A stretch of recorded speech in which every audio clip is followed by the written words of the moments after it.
आदि। आप सभी का हमारे YouTube चैनल कालगिरी वॉरियर्स में हार्दिक स्वागत है। चलिए आज हम नवरात्रि के माता की कथा सुनने की कोशिश करते हैं, क्योंकि अभी नवरात्रि चल रही है और नवरात्रि में माता की कथा सुनने से विशेष लाभ मिलते हैं।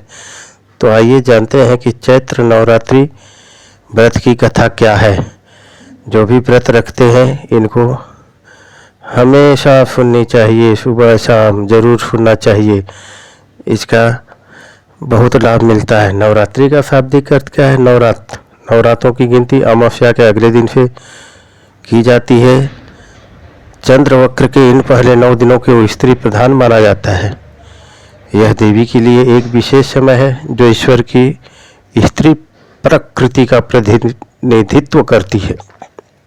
यह नवरात्रों में विधि पूर्वक व्रत करें। यदि दिन भर व्रत न कर सके तो एक समय का भोजन करें। यह नवरात्रि व्रत संपूर्ण कामनाओं को पूर्ण करने वाला है। इसके करने से मनुष्य की संपूर्ण विपत्तियां दूर हो जाती हैं और घर में समृद्धि की वृद्धि होती है। समस्त पापों से छुटकारा मिल जाता है। यदि व्रत करने वाला मनुष्य सारे दिन उपवास करे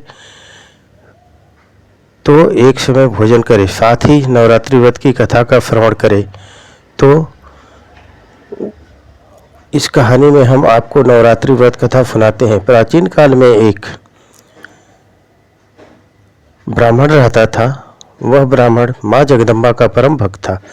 वो नित्य प्रति माँ दुर्गा की पूजा अर्चना करता था। उस ब्राह्मण की अति संस्कारवान और सुंदर सुमति नाम की एक पुत्री थी। जब वह ब्राह्मण दुर्गा माँ की पूजा अर्चना करता तो वह कन्या भी वहाँ बैठकर रोज वह कन्या अपनी सहेलियों के साथ खेलते हुए पूजा में शामिल होती थी। एक दिन वो कन्या द्वारा की गई इस गलती से ब्राह्मण की उस पर क्रोध आ गया, क्योंकि वो खेलने में इतनी बिजी हो गई कि वो भूल गई उस दिन पूजा में, और उस दिन उसने भगवती का पूजन नहीं किया। तो ब्राह्मण ने बोला कि आज तुम्हें माँ भगवती की पूजा नहीं की, मैं तुमसे रुष्ट हूँ। अब मैं तुम्हारा विवाह किसी आहत हो गई।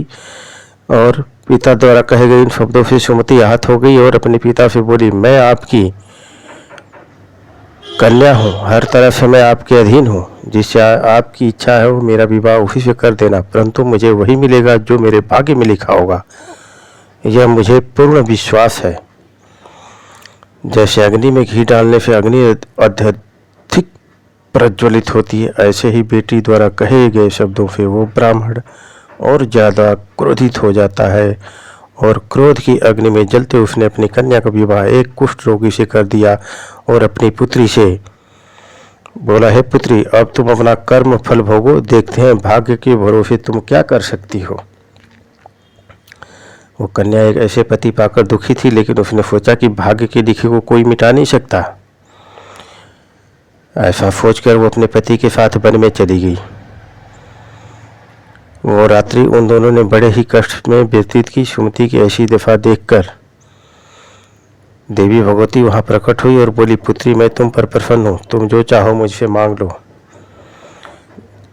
लेकिन एकाएक अपने सामने ऐसी दिव्य रूपी शक्ति को देखकर वो चौंक गई और दोनों हाथ जोड़ करके उनके सामने खड़े हो गए। फिर सुमति माँ भगवती से बोली, आप कौन हैं और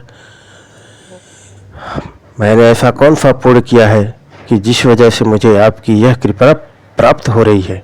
उसकी बातें सुनकर माँ भगवती ने उसे कहा, मैं आदि शक्ति भगवती जगदम्बा हूँ, मैं तुम पर अति प्रसन्न हूँ, तेरे पूर्व जन्म के पुण्य के प्रभाव से प्रसन्न हूँ, तू जो चाहे मुझसे मांग ले।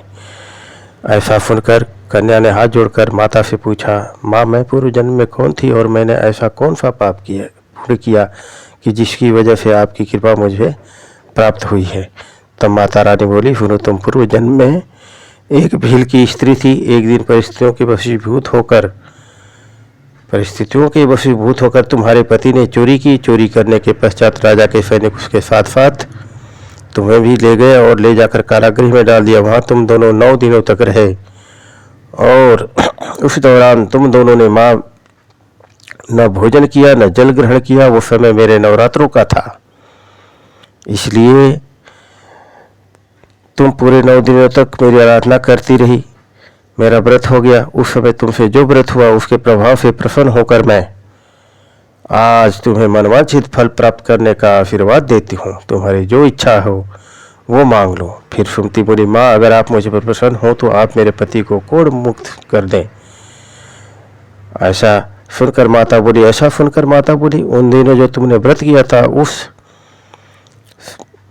था उस दिन का एक व्रत का पुण्य पति का कोढ़ दूर करने के लिए अर्पण कर दो। उस पुण्य के प्रभाव से तेरे कन्या बड़ी प्रसन्न हुई। फिर पल भर में उसने पति की पूरी तरह से कोढ़ मुक्त और निरोध हो गया और अब बहुत ही सुंदर और कांतिवान हो गया।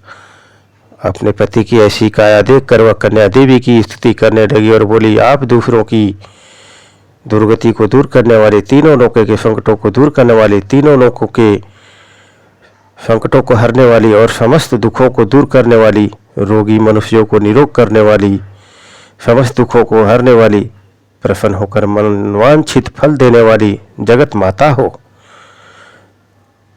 मुझ निरपराध को मेरे पिता के तिरस्कार से मैं वन में घूम रही हूँ और अब आपकी कृपा ने मेरा उद्धार किया है। हे देवी, मैं आपको प्रणाम करती हूँ, आप मेरी रक्षा करना। उसकी ऐसी स्थिति सुनकर देवी बहुत प्रसन्न हुई। उन्होंने उसको अति बुद्धिमान, धनवान और जितेंद्रिय पुत्र शीघ्र प्राप्त होगा ऐसा आशीर्वाद दिया। और माता इस प्रकार देवी भगवती ने सुमति पर अपनी कृपा की। जैसी कृपा माँ भगवती ने सुमति पर की वैसी ही कृपा सब पर माता करती रहे। जो भी नवरात्रि का व्रत सच्चे मन से करता है उसको माता की कृपा जरूर प्राप्त होती है। वह सुखों को भोग कर अंत में मोक्ष को प्राप्त करता है। जय माँ दुर्गा। आपकी नवरात्रि शुभ हो। माता नवरात्रि की कृपा सदैव आपके परिवार पर बनी रहे। जय माँ अम्बे।